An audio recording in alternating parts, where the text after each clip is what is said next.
मेरे YouTube channel में मैं आप सभी विद्यार्थियों का स्वागत करता हूं। आज मैं आपके सामने इस वीडियो में एक नए बिंदु के साथ उपस्थित हुआ हूं जो सभी कक्षाओं के लिए बहुत महत्वपूर्ण है, यानी कि ऐसा बिंदु जो कक्षा 6 से 12 तक के विद्यार्थियों के लिए बहुत उपयोगी होता है।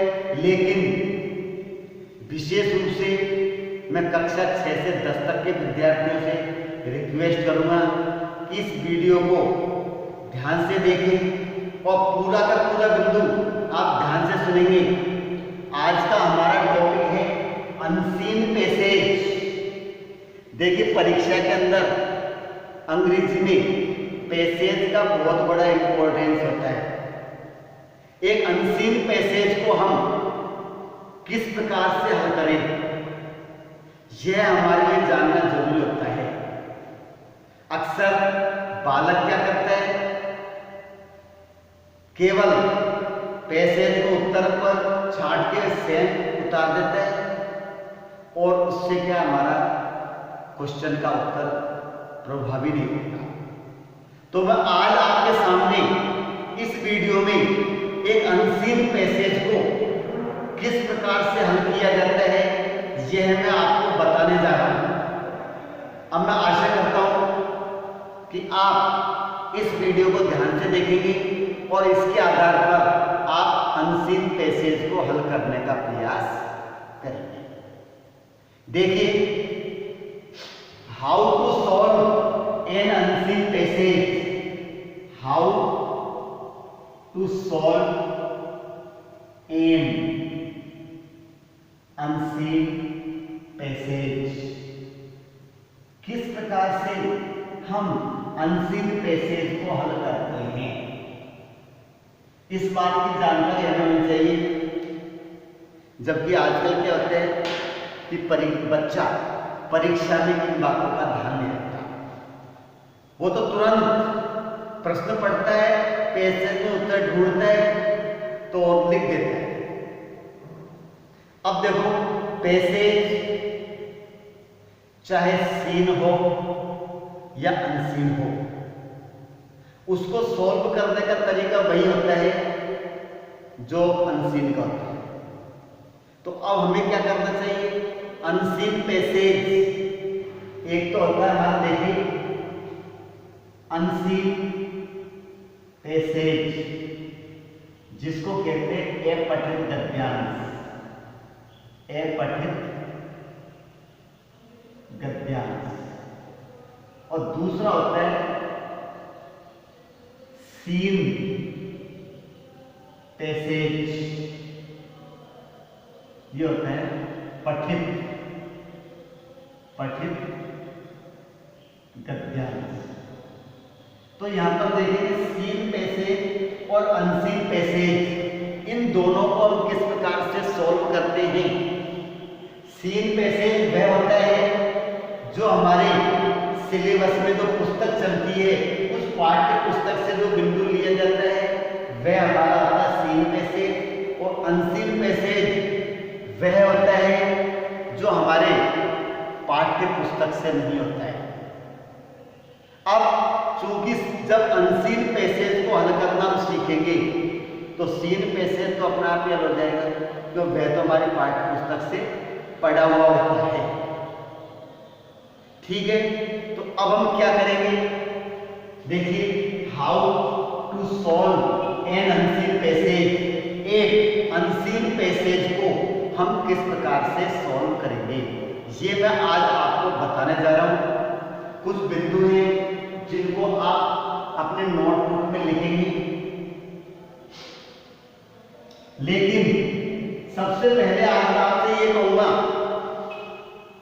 कि 6 से 10 के सभी विद्यार्थी मेरे वीडियो को देख रहे होंगे, तो जिन्होंने अभी तक सब्सक्राइब नहीं किया है तो प्लीज सब्सक्राइब करें, ताकि मेरे वीडियोज का लाभ आप सभी को मिलता रहे। देखिए, सबसे पहला बिंदु हमें क्या करना होता है, पैसेज के लिए लिखेंगे आप सर्वप्रथम पैसेज को पढ़कर उसकी विषय वस्तु को समझने का प्रयास करें। विषय वस्तु को समझने का प्रयास। क्या करना होता है? पैसेज को पढ़कर उसकी विषय वस्तु को समझने का प्रयास करें।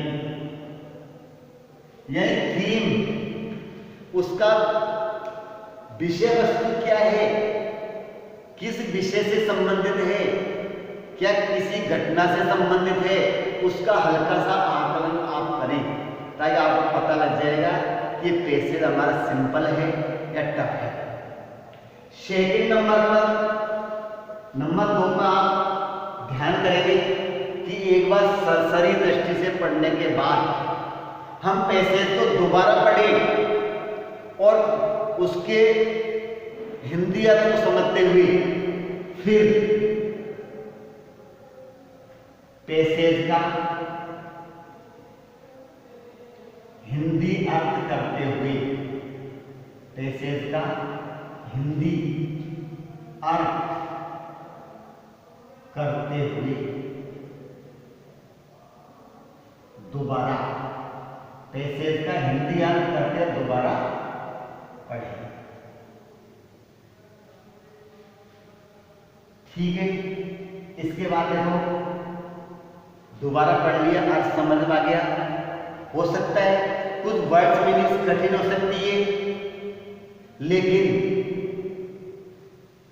हमें किसी भी तरह से इस चीज को समझना है, विषय वस्तु को समझना है। किस तरह क्या करेंगे? फिर इसके बाद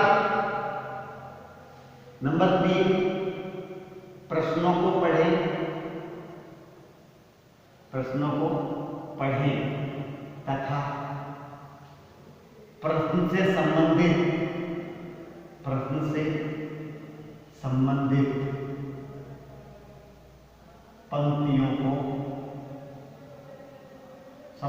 पंक्तियों को अंडरलाइन करें, संबंधित पंक्तियों को अंडरलाइन करें। तीसरी स्टेज में क्या होता है? अर्थ करके देख लिया, फिर आप प्रश्नों को पढ़ें और जो उत्तर जहां पर मिलता है उन पंक्तियों को केवल अंडरलाइन करें, लिखे नहीं, क्योंकि प्रश्न का उत्तर हमें अपने स्वयं की भाषा में देना होता है। देखिए, अंडरलाइन करें। नंबर 4, प्रश्न का उत्तर हमें अपने स्वयं की भाषा, अपने स्वयं की भाषा के अनुसार बदलकर लिखना, स्वयं की भाषा में लिखना चाहिए, नहीं नकल, स्वयं की भाषा में लिखना चाहिए। ये हमें उत्तर को नकल नहीं करना पैसेज से, उन पैसेज को अपने शब्दों में चेंज कर, अपनी भाषा में बदलकर उन्हें लिखना चाहिए। तो सबसे पहले तो 4 बातें हैं।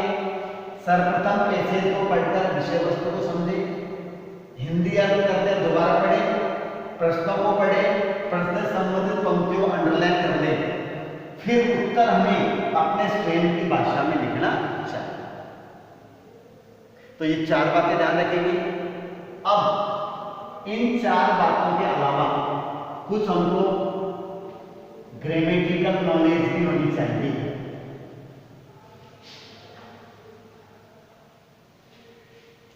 तो देखिए, नंबर 5 का बिंदु है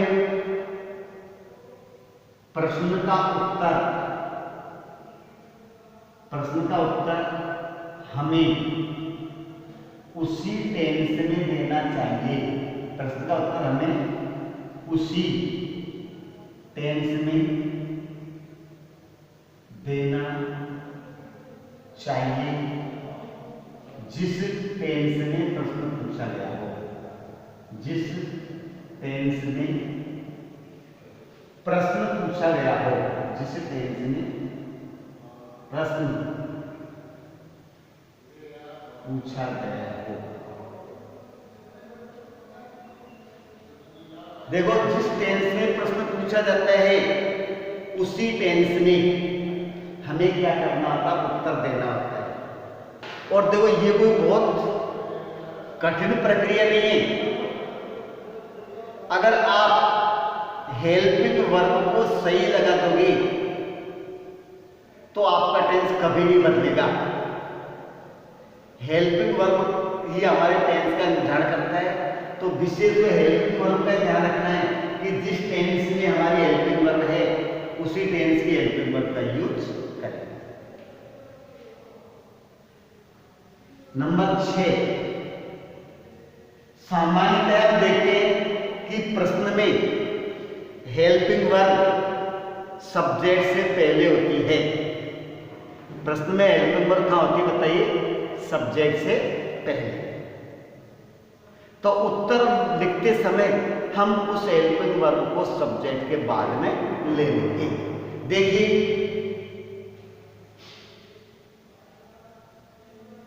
सामान्यतया हेल्पिंग वर्ब, सामान्यतः हेल्पिंग वर्ब प्रश्न में सब्जेक्ट से पूर्व होती है, सब्जेक्ट से पूर्व होती है। हेल्पिंग कहां होती है बताइए? सब्जेक्ट से पूर्व। तो उत्तर देते समय हेल्पिंग वर्ब को सब्जेक्ट के बाद रखते हैं। देखिए, इसमें एक ध्यान रखना है, जो हेल्पिंग वर्ब सब्जेक्ट के पहले होती है उसको हम सब्जेक्ट के बाद में रखते हैं। तो आपको केवल एक ही बात ध्यान रखना कि जो हेल्पिंग वर्ब सब्जेक्ट के पहले दी हुई है उसी को ही रखना है। विशेष ध्यान ये रखना है कि हेल्पिंग वर्ब के रूप में उसी को रखना है जो हमारी वाक्य में प्रश्न में दी रखी है। आप चेंज मत करना, जो हेल्पिंग वर्ब है उसी को ही रखना है। अगर आपने इस बात का ध्यान रखा तो आपका टेंस नहीं बदलेगा। ठीक है। नंबर 7वां बिंदु, तो छठा बिंदु क्या कहता है? सामान्यतः हेल्पिंग वर्ब प्रश्न में सब्जेक्ट पूर्व होती है। उत्तर देते समय उसी हेल्पिंग वर्ब को सब्जेक्ट के बाद रखते हैं। तो देखो, उसी हेल्पिंग वर्ब को सब्जेक्ट के बाद रखते हैं। ठीक। लेकिन कुछ टेंस ऐसी होती है जिन्हें हटाना पड़ता है। तो कौन कौन सी होती है? लेकिन यदि हेल्पिंग वर्ब के रूप में, हेल्पिंग वर्ब में डू, डज अथवा डिड दिया हो,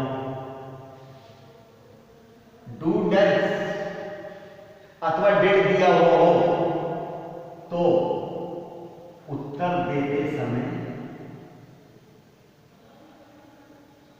इन्हें हटा देते हैं। उत्तर देते समय इन्हें हटा देते हैं। बताओ क्या करते हैं? उत्तर देते समय इनको हटा देते हैं। अन्य सहायता नहीं हटेगी, केवल डू, डज और डिड को हटा दें। जैसे आपसे प्रश्न पूछा, when do you get up, और आपको उत्तर दे रखा है क्वेश्चन में 5 o'clock। When do you get up, question कहते हैं 5 o'clock, यानी हमको उत्तर तो पता है। इसका उत्तर क्या लिखना है? 5 o'clock। अब इसका उत्तर कैसे लिखेंगे? प्रारंभ किससे करते हैं? सब्जेक्ट से। तो यू का क्या हो जाएगा यहाँ पर? आई। डू दे रखा हट जाएगा, तो आई गेट अप 8 5 o'clock। अगर अब यहां पर है डू को हटाया है तो मेन वर्ब में कोई चेंजेस नहीं किया। डज को हटाएंगे तो क्रिया में एसीएस जोड़ेंगे। देखिए जैसे वेयर डज शी लिव। ठीक, वेयर डज शी लिव, वह कहां रहती है, तो इसका उत्तर जब हम देंगे, जैसे आपको मालूम है क्वेश्चन में दे रखा है अजमेर, तो अब उत्तर लिखेंगे। कैसे लिखेंगे? सब्जेक्ट हमारा क्या है? शी। डज को हटाएंगे तो लिव में क्या जोड़ेंगे? एस, तो लिव इन अजमेर। क्या होगा? She lives in Ajmer. इसी प्रकार से डिड को हटाते हैं तब क्या करेंगे? सी। जैसे what did you eat? What did you eat yesterday? What did you eat yesterday? तुमने कल क्या खाया? Did को हटाना है तो क्या? I। Did को हटाते हैं तो B1 B2 में चेंज होता है, तो I eat की second word ate। I ate some rice yesterday। तो देखिए क्या हो गया? डू हटाते हैं तो मेन वर्ब सेम हुई रहती है। डज को हटाते हैं तो क्रिया में एसीए जोड़ते हैं, और डिड को हटाते हैं तो B1 का क्या हो जाता है? B2। तो ये इन बातों का ध्यान रखेंगे। आगे देखिए और भी काफी कुछ बातें हैं जिनका हमें ध्यान रखना होगा। नंबर 8, एक तो ये हो गया। अगला बिंदु हमारा सहायक क्रिया का प्रयोग सही ढंग से कर रहे हैं तो किस चीज को देखेंगे हम? देखिए प्रोनाउन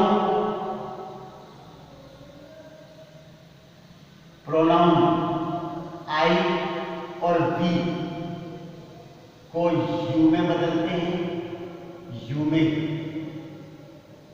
बदलते हैं। प्रोनाउन आई और वी को किससे बदलते हैं बताइए? यू में। और यू को आई अथवा वी में चेंज करते हैं। तो यू को आई और वी में चेंज करते हैं। ठीक, 8वां बिंदु नवल है। अगर क्वेश्चन हेल्पिंग वर्ब से प्रारंभ हो, क्वेश्चन केवल हेल्पिंग वर्ब से प्रारंभ हो तो उनका उत्तर यस अथवा नो से देते हैं। यस अथवा नो से देते हैं। इससे हेल्पिंग वर्ब से प्रारंभ होगा तो उसका उत्तर किससे देंगे? यस अथवा नो से। जैसे did you like this book? Did you like this book? क्या था? Yes I like this book. Did को हटा दिया तो लाइक का लाइक हो गया। नो में देंगे क्या? No I did not like this book.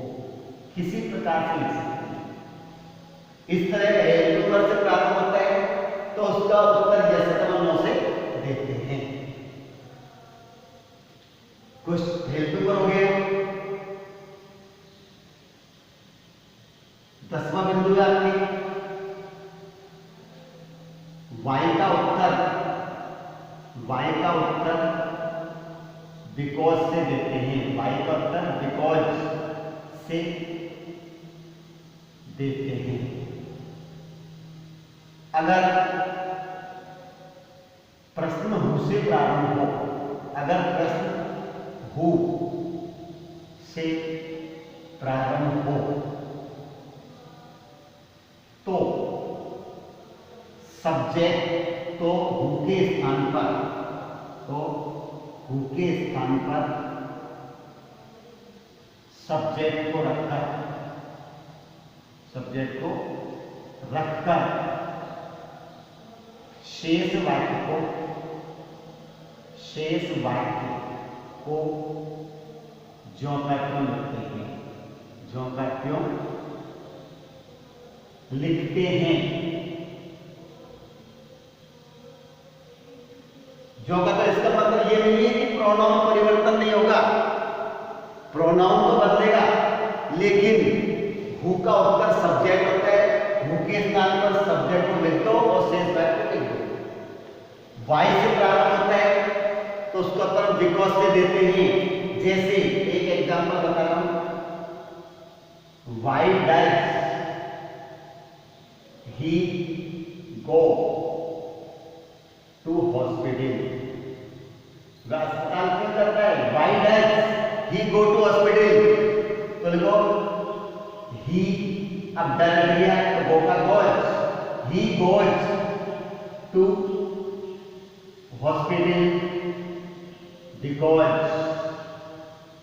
He was ill, he is ill, was में है, गोज है, ही इज इल, तो बीमार है इसलिए वो अस्पताल जाता है। तो इस प्रकार से इन सब बातों का ध्यान रखेंगे तो आप पैसेज को हल कर पाएंगे। अगले वीडियो में मैं इसी बिंदु के साथ यानी एग्जाम्पल लेकर आपके सामने उपस्थित होऊंगा, यानी मैं खुद पैसेज लिखूंगा और किस प्रकार से वो उत्तर देने मैं आपको बताऊंगा।